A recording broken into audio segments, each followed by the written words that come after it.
بنگلہ دیش اور ہندوستان میں طاقتور سمندری طوفان ریمل نے پہلے بڑے پیمانے پر تباہی مچا دی۔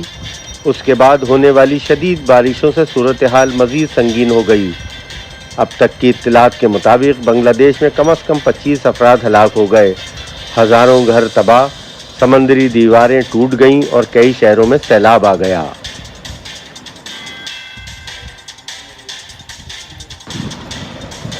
خبر رساں ادارے AFP کی رپورٹ کے مطابق پیر کو سائیکلون ریمل کے ٹکرانے کے ایک دن بعد آندھی اور موسلادھار بارش نے اپنا بچا کھچا سامان بچانے کی کوشش کرنے والے علاقہ مکینوں کے لیے سخت مشکلات کھڑی کر دیں۔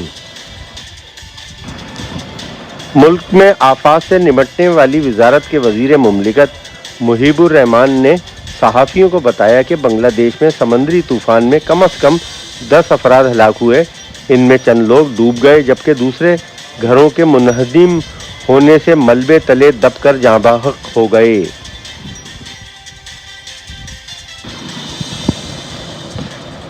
مغربی بنگال میں بھی صورتحال بہت زیادہ سنگین ہے۔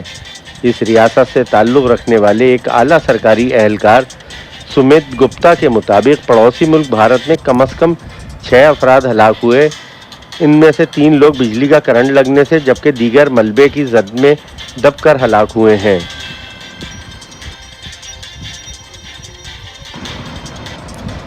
متاثرہ علاقے سے تعلق رکھنے والے ایک صحافی نے بتایا کہ طوفانی لہروں سے گاؤں کے گاؤں تباہ ہو گئے، ٹین کی چھتیں اکھڑ گئیں، درخت جڑ سے اکھڑ گئے اور بجلی کی تاریں کٹ گئیں۔ انہوں نے بنگلہ دیش میں ہونے والے نقصانات کا حوالہ دیتے ہوئے بتایا کہ طوفان کے نتیجے میں کل 37 لاکھ لوگ متاثر ہوئے ہیں۔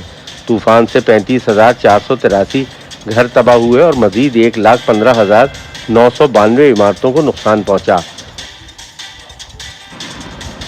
دوسری جانب بنگلہ دیش کے موسمی ماہرین نے منگل کو کہا کہ یہ مہلک طوفان سب سے زیادہ ہولناک تھا اور انہوں نے اس کا ذمہ دار موسمیاتی تبدیلی کو قرار دیا ہے۔